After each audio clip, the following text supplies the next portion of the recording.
রাসূল সাল্লাল্লাহু আলাইহি ওয়াসাল্লাম ইরশাদ ফরমান, কাল কিয়ামতের ময়দানে 5টা প্রশ্নের উত্তর ব্যতীত কোনো বান্দা একটা কদমও সামনের দিকে আগাতে পারবে না।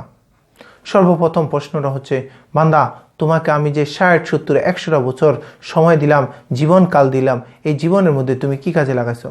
ভালো কাজে লাগাইছো না খারাপ কাজে লাগাইছো? হারাম কাজে লাগাইছো না হালাল কাজে লাগাইছো? নেকের কাজের দিকে লাগাইছো না বদের কাজের দিকে লাগাইছো? দিনের কাজের দিকে লাগাইছো না বদদিনের কাজে লাগাইছো? আপনাকে জিজ্ঞেস করা হবে। 2 নম্বর যে প্রশ্নটা করা হবে, বান্দা তোমার এই 60, 70, 100টা বছরের মধ্যে একটা সময় ছিল যৌবনকাল, জৌলুসকাল। ওই সময় তুমি পাথরকে হজম করে ফেলতে পারতা। ওই সময় মানুষকে মানুষ মনে করতা না। কঠিন কনকনে শীতের মধ্যে তোমার গায়ে দিয়ে ঘাম ঝরতো। একটা গাছ তুমি নিজ হাত দিয়ে উপটে ফেলতে পারতা। ওই যৌবনকালটা তুমি কি কাজে লাগাইছো বলো বান্দা? ইবাদতের কাজে না গুনার কাজে? ইসলামের কাজে না দুনিয়ার কাজে? হারাম কাজে না হালাল কাজে? ওই সময়টা আপনাকে প্রশ্ন করবে। যৌবনকালটা নিয়ে আপনাকে 2 নম্বর প্রশ্নটা করবে।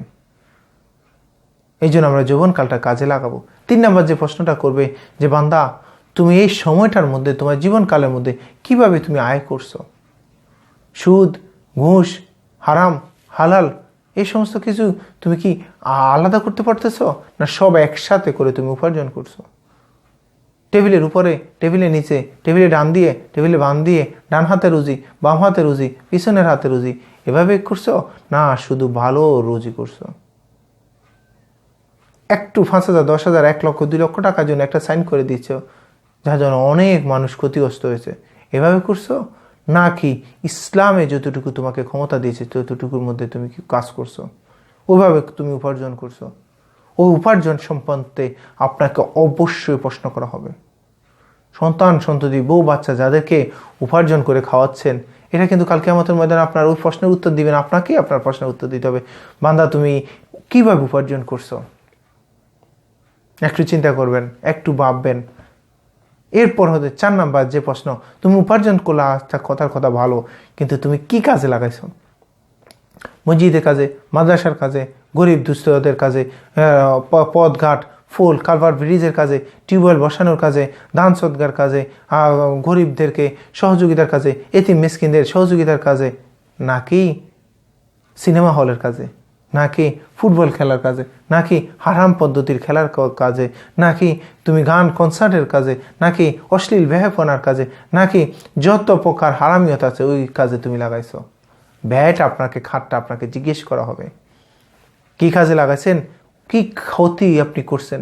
আপনি কঠিন পরিশ্রম করে উপার্জন করতেছেন ঠিকই, কিন্তু ব্যয়টা যদি হারাম পন্থা হয় আপনি এই জন্য ধরা খেয়ে যাবেন। আল্লাহ পাক আমাদেরকে বুঝার তৌফিক দান করুক। 1 নম্বর যে প্রশ্নটা করা হবে, বান্দা সবাইকে আমি সমান ব্রেন দিয়ে দুনিয়াতে পাঠাইনি। কাউকে ঈশ্বরচন্দ্র বিদ্যাসাগর, আল্লাহু আকবার, এই ওনার বিদ্যার কারণে, কাউকে জ্ঞানের কারণে, অগাধর কারণে এক নামে তাকে যাকে চিনে, আর ওই একই সময় একই একজন আরেকজন ব্যক্তি তাকে কেউ চিনে না, কারণ তার মাথার স্ক্রুটা একটু ঢিলা। আপনার এই ব্রেনটা আপনি কি কাজে লাগাইছেন? আপনাকে কাল কিয়ামতের ময়দানে ধরবে আল্লাহ পাক।